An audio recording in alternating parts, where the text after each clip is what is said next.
You're listening to Pole Parlour, a fun, inspiring podcast for all those bewitched by pole dance. Each week, your Madam Crimson Minxxx has candid conversation with unique, engaging individuals from within and around the pole dance community. Pole Parlour is passionate about preaching creativity, soulful sensuality, and empowerment through pole dance. You know how we do. Welcome everyone to Pole Parlour. This is episode 25, Lindsay Lithe, França. I'm your host, Crimson Minxxx. On this episode, we have Lindsay Lithe, França. Lindsay is a pole dance athlete and champion based in Las Vegas, Nevada. On this episode, we talk about what it's like training as an athlete while also getting her master's degree, the romantic tale of how she met and eventually married fellow pole star Carlos França, and how she has used social media to not only gain recognition in the pole world, but also as a tool to hold herself accountable during training. As always, don't forget to check out Lindsay's post-podcast interview on the blog at poleparlour.com, where she shares her favorite photos, music, video, and more. And also, I've heard from a number of people recently who are a bit confused about the format of the show, which made me realize that after 25 episodes, I never actually explained it. My bad. So, just so everyone knows, each episode is available as an audio interview on iTunes, Stitcher, and SoundCloud. But then there's also a recorded video available on YouTube. So, you also have the option to pour yourself a glass of wine, as my girl Pole Bunny does down in Dallas, and watch us do the interview. And both versions are always available embedded in the podcast page of the Pole Parlour website, if this is all just a little confusing. So now that we hopefully have that cleared up, let's bring on Lindsay. What are you thinking about? Anything you want.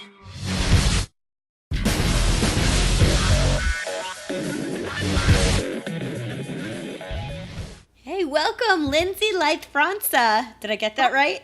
Yes, thanks for to the Pole Parlour podcast. How are you today? I'm awesome. How are you? I'm doing well, thank you. Thank you for joining us and for helping me and coaching me through how to correctly pronounce your name.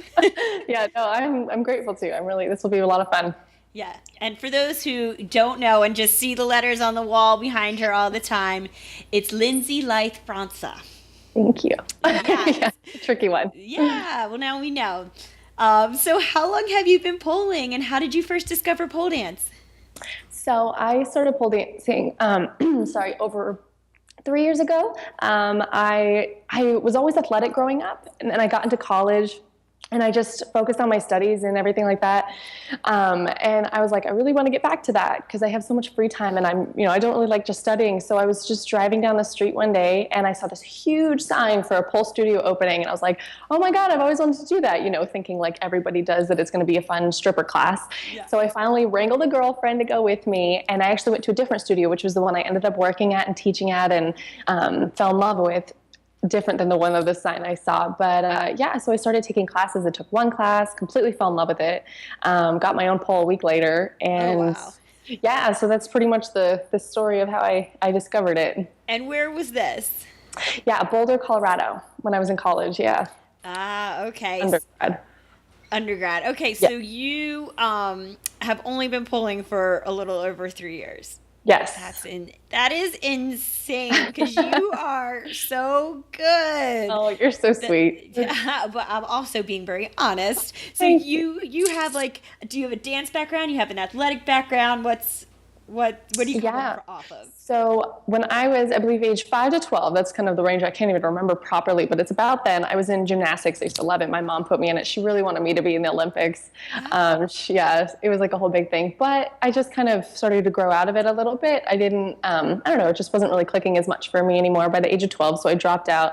And then I picked up all kinds of sports. It was like lacrosse, basketball, volleyball, field hockey, I know I'm missing some. There were so many. I just did basketball, soccer, everything. I don't know if I repeated myself, but pretty much any general sport you can think of. And I loved them. I loved volleyball the most, but then they got too competitive. They were like, do you want to do this in high school and college? And I was like, I just enjoy this. So then after that, I stopped doing that and I just got into music, but it didn't click for me because I don't have the patience. I just didn't like it as much. What were you doing in music? Well, I tried playing the drums, which did not work. It was too much. And then I tried doing bass guitar, which I did a little while. But when I found out how easy it was to play the chords to Megadeth, I got really sad. So I was like, why am I doing this? And it was for a guy that I liked, I had a crush on. And then I was like, I don't even like this. No. So no, from like, I don't know, middle school to my second year of my undergrad when I was like 19, 20, I didn't do anything before pole. Oh my goodness. So you're you're in your 20s right now. Yes, I'm 24. Okay, awesome. Wow. So you obviously, well, you graduated from undergrad? Yes. Okay. I got a bachelor's in sociology and a bachelor's in psychology from CU Boulder. Okay. But you are full-time pole dancer? I like to say that. I mean, pole will always come first for me. I wanted to do like the full-time thing, go tour, stuff like that. But then I realized how tricky it is and how difficult it is to coordinate things. And I went through 4 years of undergrad and I didn't like it. I don't like school. So I was like, I need to use that because I was miserable and I did it. I did well. So let's like put it to something. So I always wanted to be a therapist ever since I was 14 years old. So that was the plan. And then I was like, oh, maybe I could do pole for a while because I took a year off. And then I was like, maybe I could make this my job. But then I was like, no, I need to go back. I just want to get it out of the way. So I'm actually in school now. So I pole every day as much as I can. I teach still. I compete. But as for like, that's all I do. No, I wish. Okay. So you're getting your master's now or you're getting like a therapy degree? Okay. Yeah, I'm getting my master's in social work from the University of Southern California. They have this online program where you like interact with your teacher on Skype and it's like this whole big thing. So yeah, I'll be done in May. And then I have to do 2 years and then I get to get my licensed social work degree after that.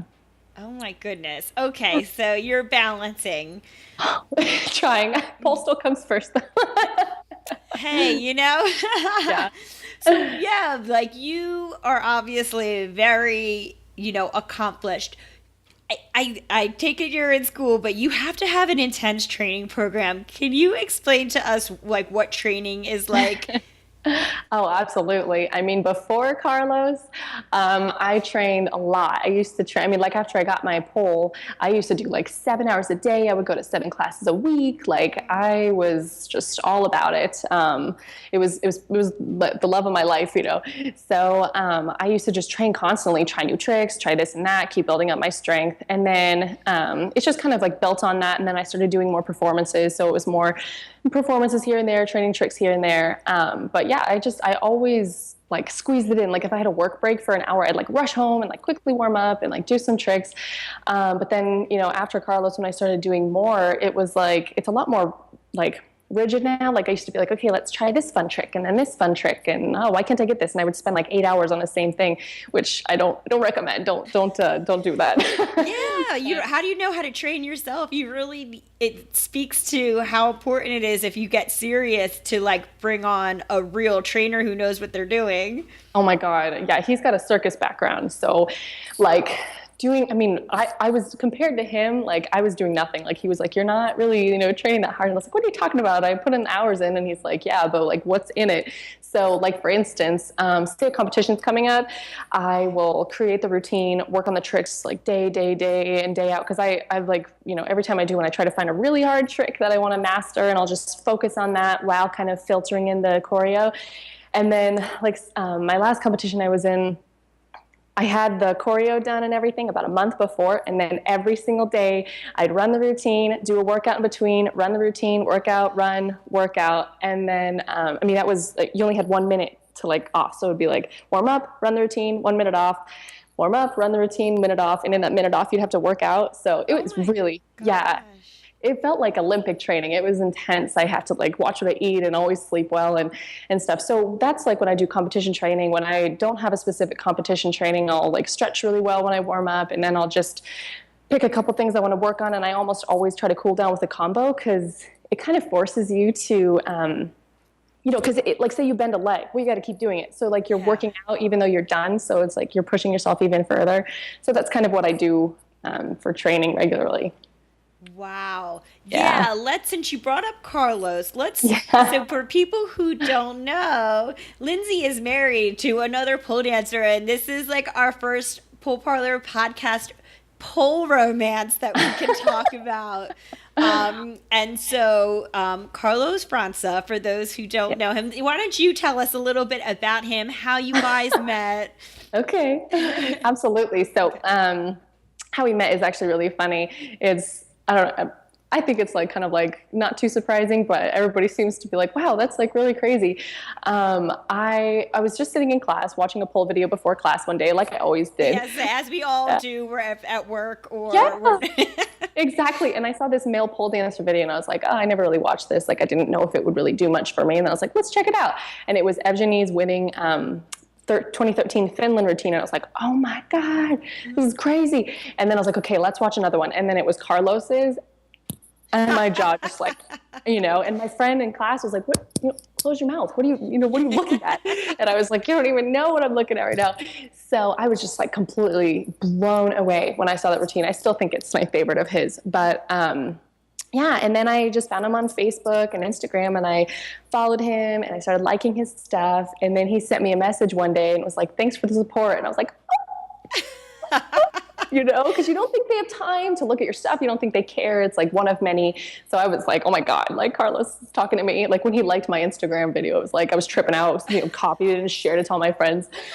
So yeah, that's how we started interacting. And then he kept asking me to Skype him. And I was like really shy. I was like, no, I don't know.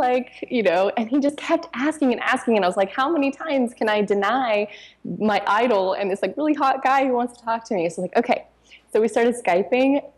I did not understand a word he said. Word. Where is he from?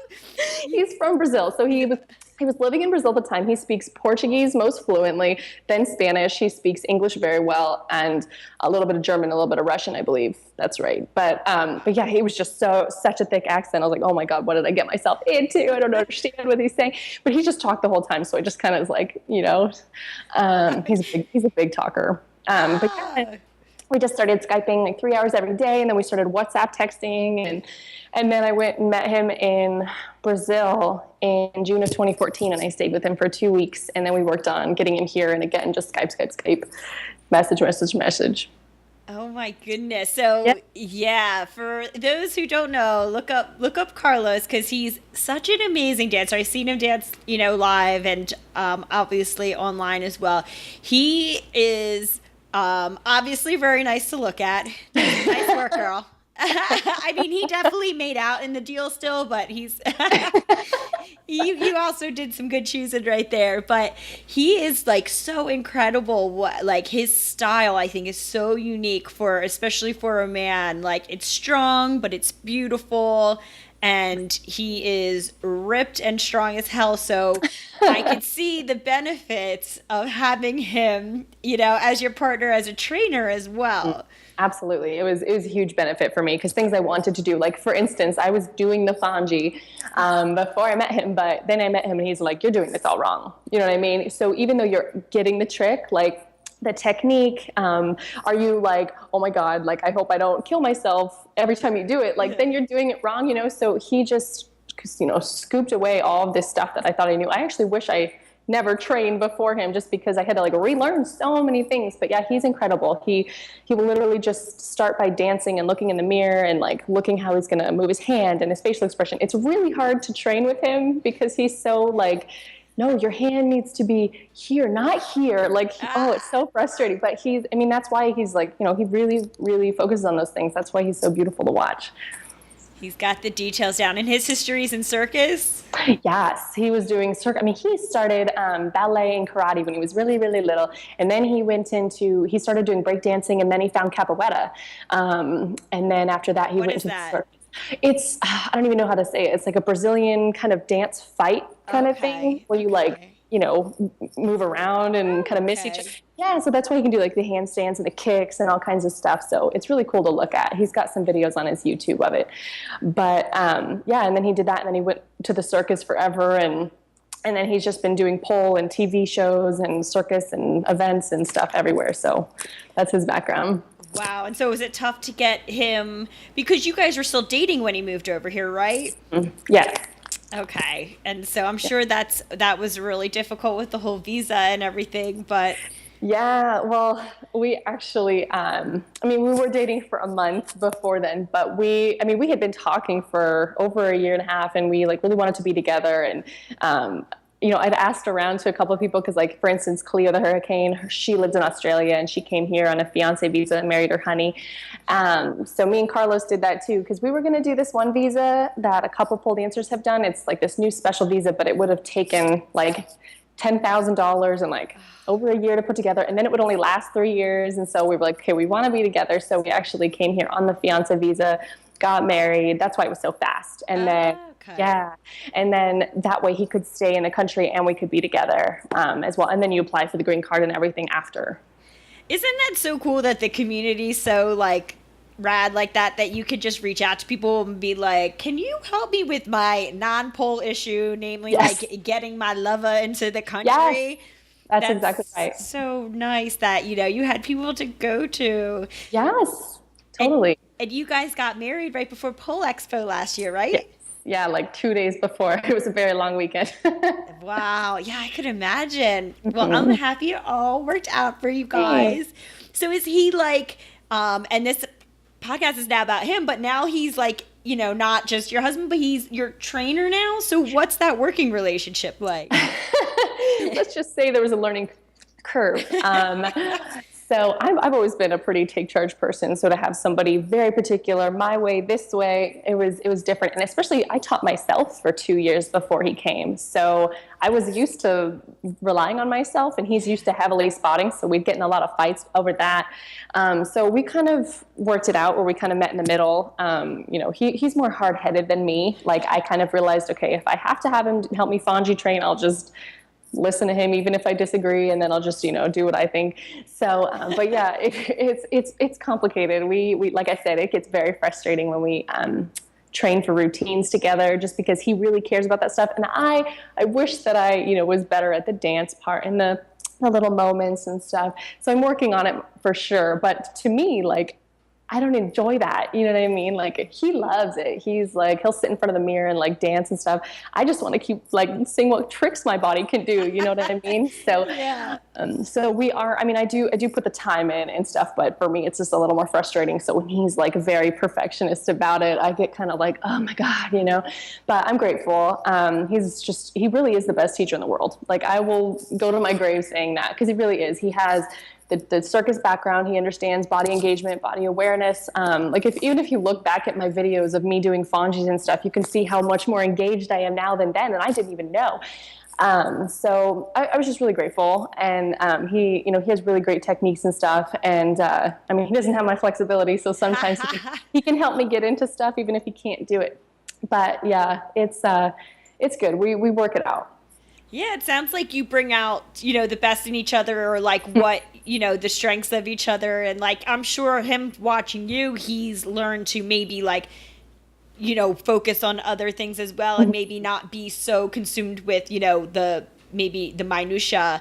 So yeah, and exactly. There's so many tricks I want to do too. So we kind of find a balance there. We're like, work on this and then we'll work on this. And that way I can kind of be like, oh wait, I actually like training for competitions, Yeah, because at the end of the day, you got to do what you want to do. You need to perform and, create routines in your own personal style. So. Yes, absolutely. That's the hard thing, I think, trying to get tools from somebody else, especially someone with a very specific style like Carlos, and then try to make it into your own body. Like, sometimes I'll take his stuff, sometimes I'll change it a little bit, but like sometimes when I do the things he shows me and then I look at him, I'm just like, man, like that does not look good on me. I'm very long and I don't have his facial expression. So yeah.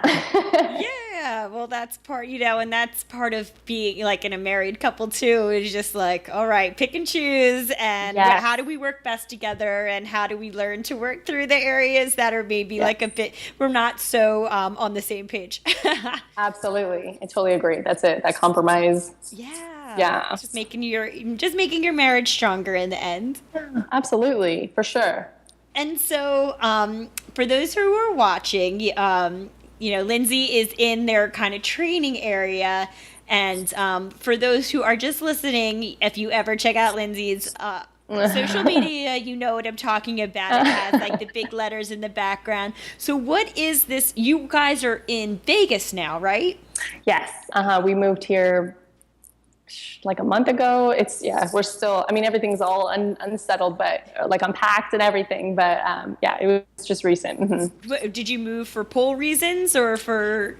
Yeah, it was for Carlos because he, he loves teaching pole and he's really great at that. But he really wants to get like a consistent circus gig, something where he can like, work in Vegas and then, still travel around. So that was the goal. It was like, where in the United States would you find that? And it was like Vegas. So yeah. And California is too expensive, even though I really want to live there. Maybe one day, but I agree with you 1,000%. Yeah, that's sure. Cool. So you guys, this is you're in your home, you're in your new apartment where we already confirmed there's no downstairs neighbors, so you're not driving anyone nuts. But you guys train there. You teach there also. Yeah. Mm-hmm. We'll teach private lessons here. If anyone wants little workshops, we teach Skype lessons in the studio, the home studio too. So like you and I are doing right now, we would show tricks and, kind of, look and back and forth and stuff like that. Yeah, I've heard of people doing Skype lessons. So how does that work? You kind of just set up your like tablet or your laptop so it faces the pole and then you kind of just talk back and forth? Yeah, exactly. So like, for instance, something that people usually come to me to learn is the Iron X, right? Because there's a very specific technique to keeping that one going. So I'll have my computer like I do now, and like they'll have their computer, and then I'll say, okay, this is what I want you to do first, and I'll show them, a little kick exercise, and then I'll watch them do it, and then I'll tell them, your shoulder's not engaged properly, you're coming out, stuff like that, and so then they can focus on just that, and then you just keep working up. So I mean, when it comes to like spotting, some people are a little bit, I don't know if I want to do Skype lessons because I don't have a spotter, but Carlos is really great with the stretchy band, teaching you how to use it. I mean, a lot of people try to use it, but unless you have like him showing you what you need to do, it doesn't really work as well. So he teaches the stretchy band for like Fon Gs and stuff where he can't actually be there. And it works really well, actually. So I've seen you guys doing that online, and I'm like, oh, that's so fucking smart. Like, so you kind of they use it for those who are maybe confused what we're talking about, using like one of those resistance bands. Yes. Like on the pole when you're working on certain tricks, and it kind of helps spot you a little bit. Exactly.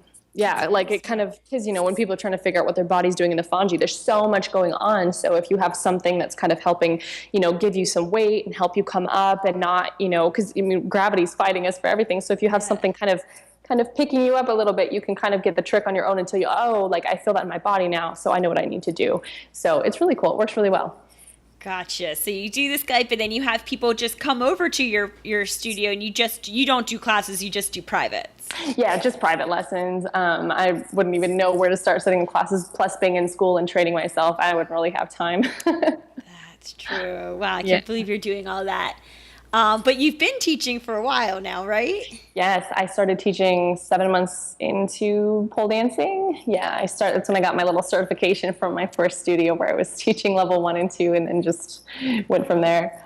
Cool. So do you have any advice for teachers out there or people who want to be teachers? Because that is something that's so specific. And so, I feel like you've kind of gotten very successful at it. So thanks. What can you offer? Yeah, well, I would say as a teacher, you really have to be your best you. You have to keep trying. You have to keep learning and go to other teachers, people that you respect, people that you see doing safe technique.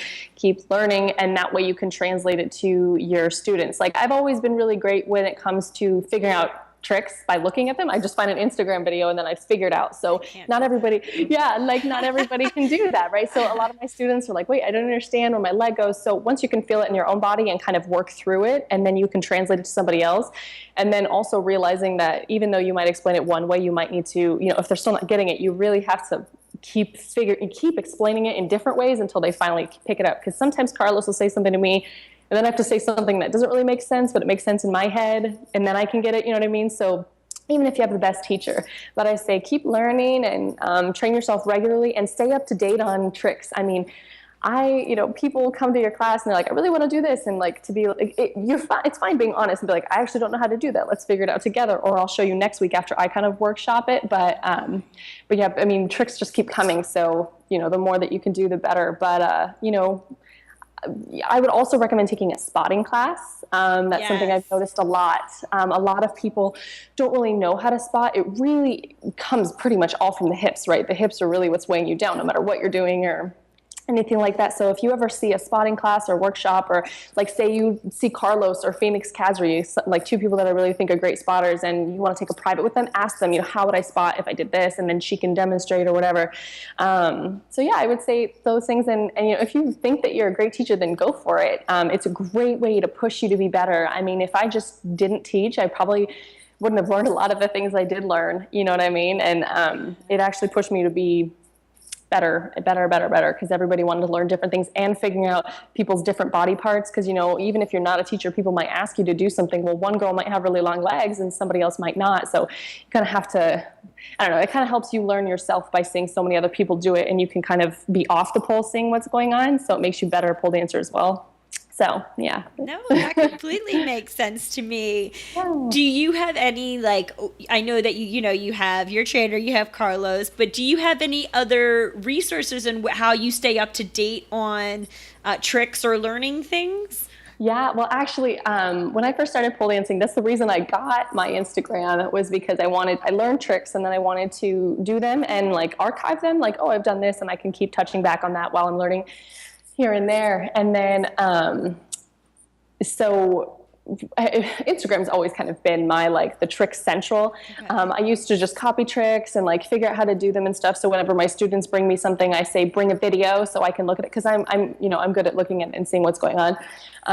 So Instagram is also a really great way to keep up on it. However, I kind of have, that was pretty much my thing for a while, but I'm trying to focus on finally mastering a lot of things I've been neglecting. Okay. So I'm trying not to look at Instagram too much and try to do everything under the sun, you know what I mean? Especially when I'm competition training, because, I use a lot of time and energy after training trying to get a certain trick. Sometimes I might overdo it. I just did this satellite, and it is so hard on your back.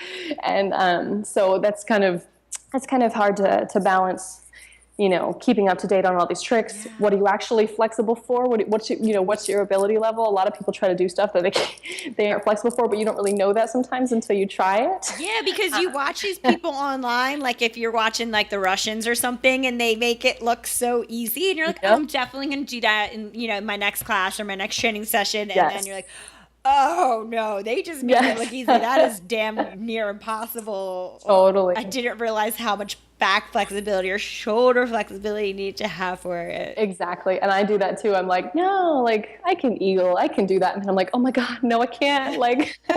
So it's good to kind of see where you go, but don't push it. And again, Instagram is just a really great source. I like how everyone's doing the hashtag PD thing. Yeah, because then you can actually look stuff up now. Sometimes we still use different verbiage for things, so it's kind of tricky to find what you want, but yeah. So because I'm glad you brought up social media, because I feel like you have a lot. I don't feel like it. I know you have a lot of.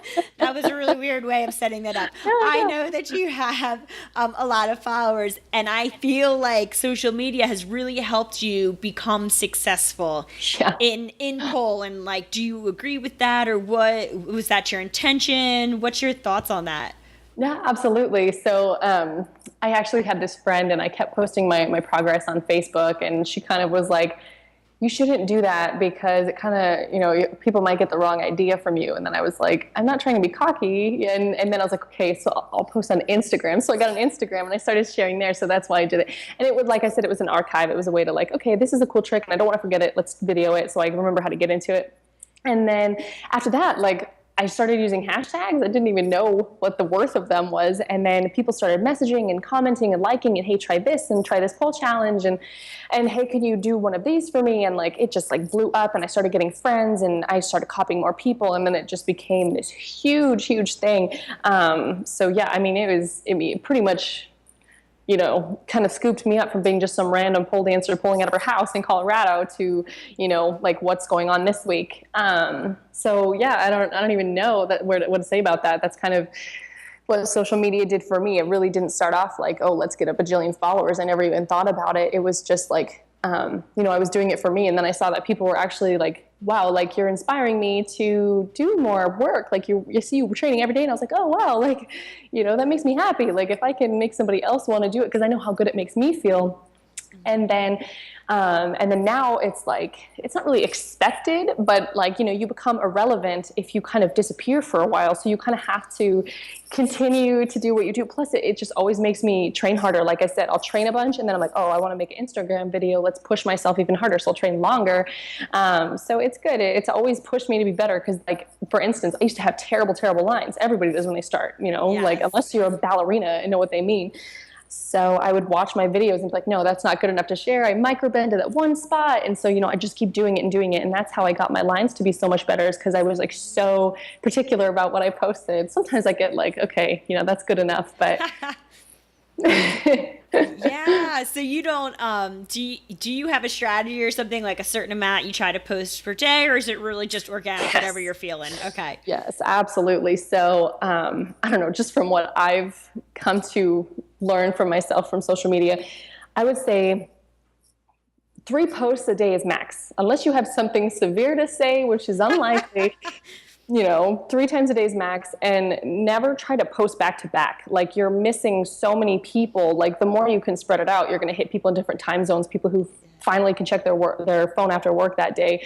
So I usually try to post, now they have that little insights thing on Instagram where it kind of tells you. So it's very clever. But try to find your time zone people. Like for instance, I always thought it was out of the country that people were more interested in me, but I don't know, the little insights thing showed me it was like more New York, which I thought was interesting. So I try not to post at midnight because then it's 3 a.m. there. You know what I mean? So you kind of have to think about who's your audience and what you're posting for if you're interested in people seeing what you're doing. Yes, which a lot of people are, a lot of people are trying to like get themselves out there. Yeah, so absolutely. And I would say, keep posting.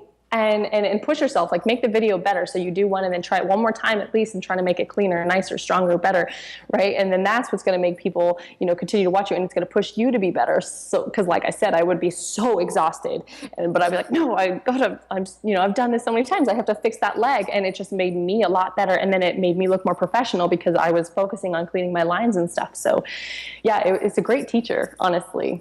Wow, I've never heard anyone put it that way, of like how that is. It's like a training tool almost. It's holding you accountable, where like, especially if you're, a lot of people home pole, or a lot of, people train, without anyone else there. So it's like, it's easy just to be like, okay, I'm done. But then to be like, if you're posting it, oh, that shit better look good. And so you kind of force, it's like, it is like a trainer you don't have to pay to be there. Exactly. And I tell all my students, video. Like you have to watch what you're doing. Like if you don't, how are you going to, especially when like, even on Skype lessons, I make them film it while I'm on Skype with them so I can say, look at what your leg did there. Like, can you see what's going on? And like, of course I'll demonstrate and kind of show them too, but yeah, it's so valuable. Like when I go like to studios and stuff and people really are like trying really hard at a trick, but they're not filming it. I'm like, well, don't you want to see what you're doing wrong? So again, not everybody is as visual of a learner. But I still think like sometimes, people don't notice when they're microbending in a certain spot because they're doing a really hard trick. So it's very valuable to film yourself. And like I said, at the level that I've become now, it would not be acceptable for me to post a video with me flexing my feet. You know what I mean? People would be like, what? Like, why am I following this person? If you know what I mean? It's, Yes.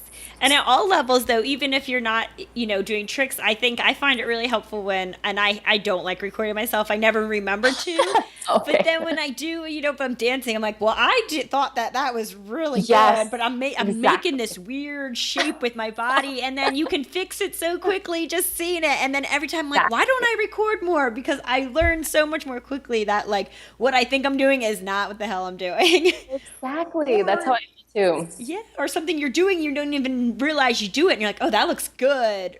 Exactly. The other day I did this cool thing with my hand and I was like, oh my God, I would have known that if I didn't film it. And even with dance stuff, I only film tricks really. And then I'm trying to work on this choreo now and I was like, why haven't I filmed this yet? And I filmed it and I was like, oh my God, you know what I mean? I know what I need to work on now. And cause then I watch my videos in competition. I'm like, oh, why did I do that? You know what I mean? I film my routines, but if I had focused on the floor work even more, it would make a big difference. It is, yeah. For all of us who are trying to grow, it's definitely imperative. And you don't have to share it on social media if you don't want to. Absolutely. It's just a great tool. I mean, and yeah, like say you're like kind of being lazy, like, oh, I should probably pull today. It's like, I want to make an Instagram video today. Yeah. I'll get you training. Yeah. That's cool. And I think because, you've gained so many followers, that's probably how you've gotten not just, into competitions, because you can do that on your own, but into these performances that maybe you wouldn't have otherwise been asked to perform at, and getting clients. Totally. Absolutely. I get messages all the time, and like, how do you do this trick and stuff, because people, they trust that you're going to do that. I've gotten gigs, people saying like, I will fly you out to go dance for 3 minutes on this X stage, and so it's really cool. I've gotten a lot of opportunities. I mean, I get a lot of free clothes from people that are just like, hey, like, will you post yourself in this? I'm like, heck yeah. Like, I mean, obviously, like, if I believe in the company and stuff like that, but it's nice. It has made a huge difference, and it's it's really how I met Carlos. It's how I met my best friend Julian too. He was like, oh, you're in Colorado, and he came and took a class with me, and we were like instantly best friends. So Instagram has done a lot for me. I love Instagram. Wow. Got you clients, it got you gigs, it got you friends, it got you a husband. Yes. I know, I should marry Instagram. I don't know. Yeah, big shout out. So you do what do you like performing? Do you prefer competing? Is kind of teaching what you prefer most? Where do you think? Oh, that's a hard one. I mean, if I'm being very blunt, I hate competitions. I do. Like, they are so hard to train for. It's so much pressure. And like I told you, that exercise routine I had to do where I have to, run the routine, do a workout, 1 minute off, run the routine. Like, it's not fun. It's not fun. And it makes me kind of hate pole, because it's like, it's not like, hey, I want to try this cool trick. You have to really focus on all the little things every single time. Like, it's a lot of work. But I don't know. I've always been a competitive person. I was in gymnastics. I was in sports, and it just makes me push to be better. I do like being on stage. I love having the video, and I always meet really awesome people when I go compete. And it's just, it's always been my dream to, be on the IPSF stage, or IPC or something like that. And that's how you kind of get there too. And it also kind of helps people get to know you and your style and stuff. So I mean, I do like performing too. I almost get a little bit lazy when I get to perform, because I mostly just freestyle. I'm like, I don't have to choreograph. Can you do that? That's such a talent in and of itself. Yeah. Well, Instagram, I used to just do a trick, and then it was like, okay, let's freestyle at the end of this. And then I got a lot better dancing, because I would just freestyle with the Instagram video, and then I would just keep doing it until it didn't look ugly. So yeah, I can freestyle. For most events, I usually just freestyle for like a couple minutes. Wow. You kind of learn tricks on how to, make it easier and not as difficult on yourself, but still make it really beautiful and worth presentation and stuff. And but yeah, what it was competing and was it competing, and performing? Yeah, just like performing non-competitively. Yeah, I really do enjoy that. It's difficult for me to feel the motivation after competing to really put a piece together, but it's also really nice too, because then I don't feel as obligated to do a million strong tricks and this and that. So it actually kind of pushes me in some ways to go really slow or something like that, without feeling the need to compact all this stuff. But I love teaching. I always have. I mean, I can't even, there's like one person that I was like, this is like difficult to, to teach you, but everybody else, like, I've just fall in love with, like, they just want to learn. Like, if you come to me, you want to learn, like, because even in my class, I taught it in Boulder, like, not everybody went. They were like, this girl, like, and I'm not like too intense or mean. I'm just like, if you're going to do the trick, you have to do it safely and correctly, because I can't let you in my class if you're going to be doing this stuff improperly. And I always do strength training too, because you can't progress unless you keep strength training. So, but I always have great people. The pole world is just a beautiful, beautiful group of people. I know. I totally agree with that. And like, there's someone for everyone. Like, you are the ideal teacher for someone, other people are ideal teachers for other intentions. So. Exactly. And I can teach basic level stuff, but people that come to me usually want to, how do I Fon G? You know what I mean? Yeah, that would kind of be like a waste of your talents. Or maybe you can get people set up doing things correctly right from the get-go, which is like, I'm sure you probably find that you have people coming to you that can do these like advanced level tricks, but are like inverting improperly. Yes, that's exactly right. At my workshops, I always start with teaching people how to actually shoulder mount properly and actually inverting, like, so it's lighter and you're not doing microbends, because a lot of people learn shoulder mounts by watching or whatever, or teachers that just kind of taught themselves or this or that. But when you actually like understand what your body's doing and how to make it lighter, it's unbelievable how much cleaner and better and lighter and less energy you're expending. So even if I have like really advanced people, like I will be like, let's do your shoulder mount, and they're like, nope, you know what I mean? Because I want them, because I want them to do it properly. Like for instance, I was shoulder mounting. It was my favorite trick. And then I would try to do it with straight legs in the air. And it was like always microbends. And I was so frustrated. And then Carlos showed me this way to do it. And I never have a microbend again. Like obviously it took me strength to build up a shoulder mount and straight legs. But seriously, like when you learn technique, things become so much lighter. Like I said, the Fon G, a lot of people are like, God, like I don't want to die. You know what I mean? But if you know how to do it, like I don't even think about Fon Gs anymore. They're like before a competition, I'm like, that's not, oh God, I hope I don't mess that up. Like I don't worry about it. So having proper technique is so, so important. So, yeah. Yeah, I think there's a point that if, you're going to start investing effort into competing or to try to take it to the next level, and it's also worth investing in maybe like a trainer that can help you clean up and like understand certain movement. Absolutely. Somebody who knows how to spot, somebody who can express which body parts are moving at what time and stuff like that is, that's why I say keep finding teachers, because sometime you're going to find one and be like, dang, like I said, I thought I was an awesome teacher. And then I met Carlos and I was like, man, like I am like 50 times a better teacher now. Like I have so much more body awareness and stuff. So it's when you find somebody who really knows what they're talking about, go to it. Yeah. And it's nice that you don't have to be in the same city. That's, with these Skype things now. So you can kind of, train with whoever you want to if they're open to doing it.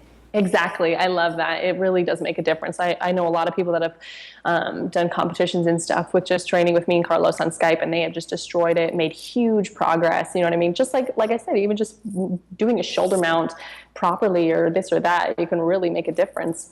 Yeah, that's cool. And I think, probably your desire to always be a therapist, that goes hand in hand with teaching, that it's kind of working like in a one-on-one or, small group setting and, helping people progress in one way or another. So that Absolutely. makes sense that those are your two passions. Yeah, definitely. And I think that, really how you approach an individual about their stuff, like some people really need to be pushed. Like some people are like, I want to compete.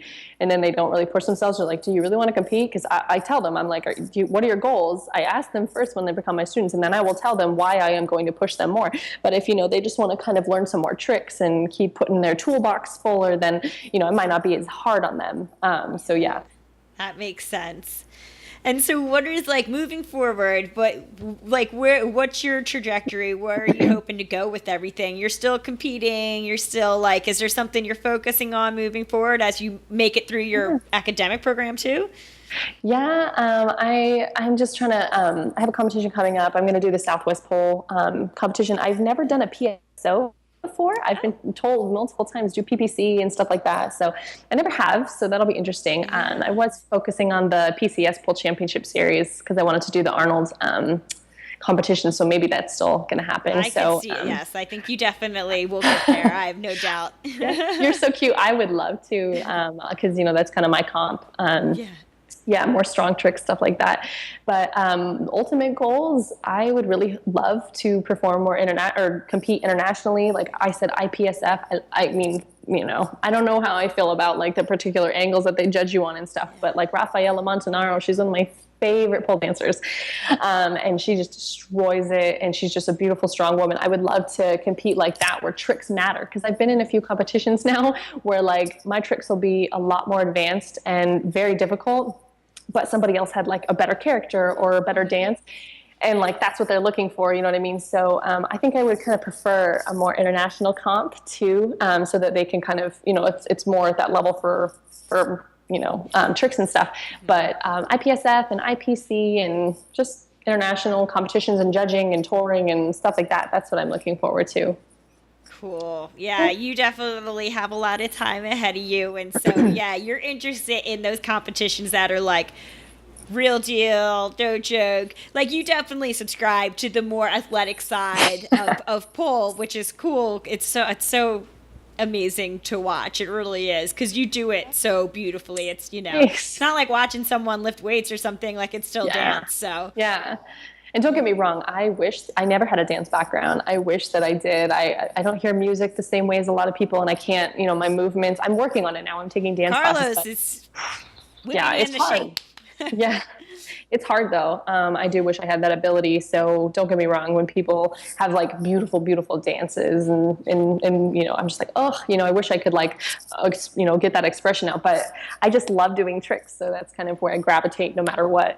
Yeah. That's, I feel like the message that we keep saying on this podcast is like, we all have the things that we love. We have to follow that aspect of pole, but it does not, just because you are subscribed to athletic doesn't mean that you don't appreciate or, enjoy the more sensual aspect or the more, dramatic or entertainment values that people contribute to pole. So exactly. I feel the same way. Yeah. Yeah. Okay. So let's jump on to the second part, the questions that I ask everyone. Okay. So first question is, who is your pole crush?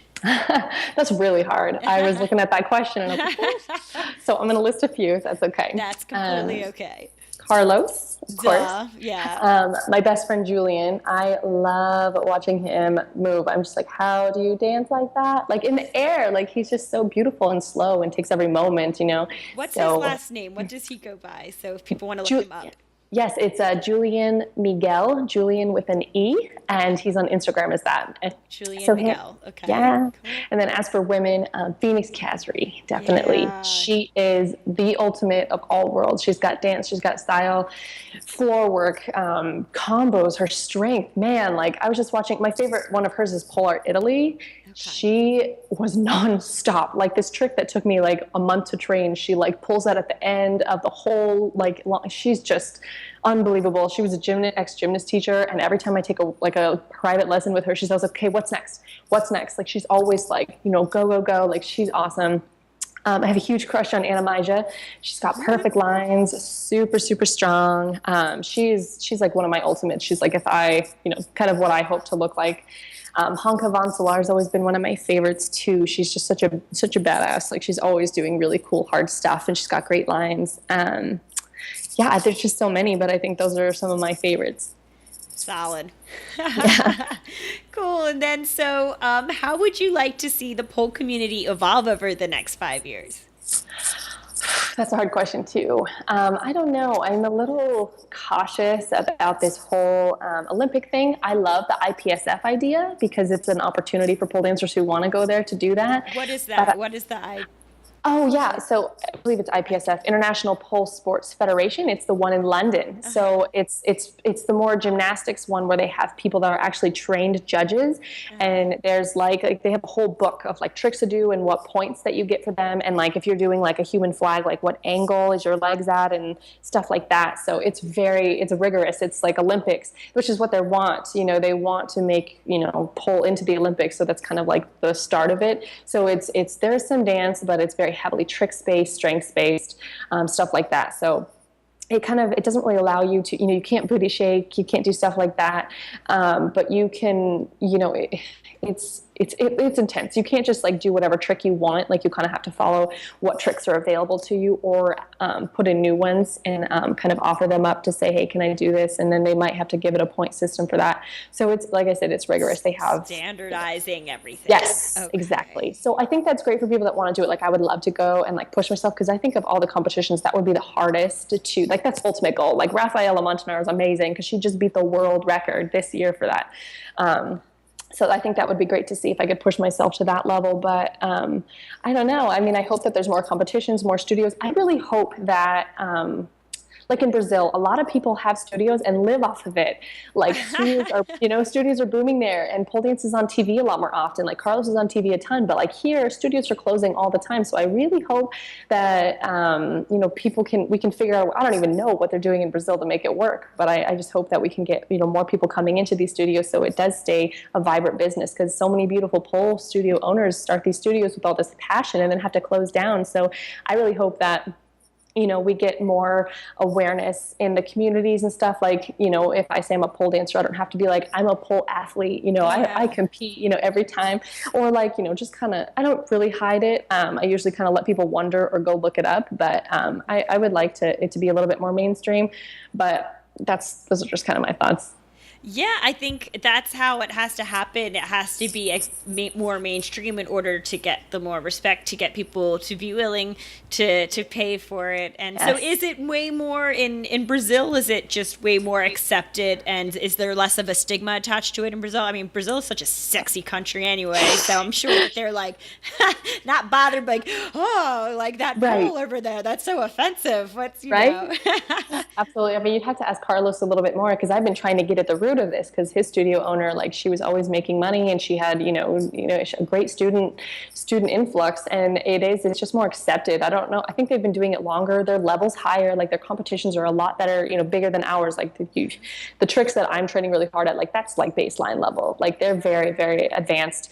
So it's just more accepted. I think it's been around longer. It is more accepting of a country, I guess. They put it on TV a lot, and that kind of makes it, you're walking down the street too, and there's studio. Like, our studios are kind of more like in the back corners and stuff like that. But not necessarily because people are trying to hide or anything, but I just feel like in Brazil, like, they're every block, like, there's a studio everywhere, and it's just kind of a workout that people accept. So I think it's just going to keep taking time for it to come out here. But I see more and more celebrities doing pole dancing, like Lady Gaga and Britney Spears and stuff. So it's making its way. For sure. That's interesting. So Brazil is kind of like a case study there. It's, Mm-hmm. what's happening there, what's going on in society there that's making, well, that's proof, proof's in the pudding. If, it's more visible there and people are now able to, like, make a living off of it, like, that's something we need to conquer here. So Exactly. Carlos kind of talks about how, like, they use more class packages there than drop-in classes, and I think that's what's part of it. But so it might just be the way that people are doing financials, but mainstream stuff for sure. Yeah, we talk about that a lot. So it's, it's inevitable. Yes. So what do you have coming up that you can share with our audience? First of all, what's your Instagram? Do you have a website? And, like, what do you have coming up that people can look for you to do? Oh, sure. I've actually been wanting to get a website together, because I would like to put videos up there and stuff like that. I don't know if people go to websites anymore. I'm going to keep it real with you. So I don't hear that. feel obliged, but I don't let me talk you out of it either. No, not at all. I mean, obviously I haven't done it. It's been like over 3 years now, but just to put up some videos and stuff, because I know people want to, like, do the Iron X and stuff properly. But no, I don't have one. I just have my Facebook. So I have an athlete page. You can just look up Lindsay Lithe, Lindsay with an A, and my Instagram is also at Lindsay Lithe. Same with my Twitter. And let's see, stuff that's coming up. Like I said, I'm going to do the Southwest Pole Competition, the professional division, this September. I'm going to be teaching the Weekend at Pole Expo at a studio in town called Pole Cats. They're having workshops that weekend there for people who either can't afford or don't want to go to Expo for whatever reason. So I'm going to be giving workshops at Pole Cats on the 11th of September. And then after that, I think I'm just going to spend the whole winter training so I can do more competitions later on, next year, come out with a bang. Oh my goodness. Wow. Have you, like, I mean, and I'm knocking on wood, but you haven't really suffered any major injuries or anything? I mean, major, depending on what you're talking about, like Amanda Rose, when she fell off the pole and completely shattered her legs, like, nothing like that. Okay. But I have had quite a few injuries. Like I said, being self-taught, and, like, in the beginning when I got my own pole and I was training 7 hours a day, I didn't really know what I was doing. I didn't really have that much strength. So I would, like, kind of, my ribs used to come out of my back a lot.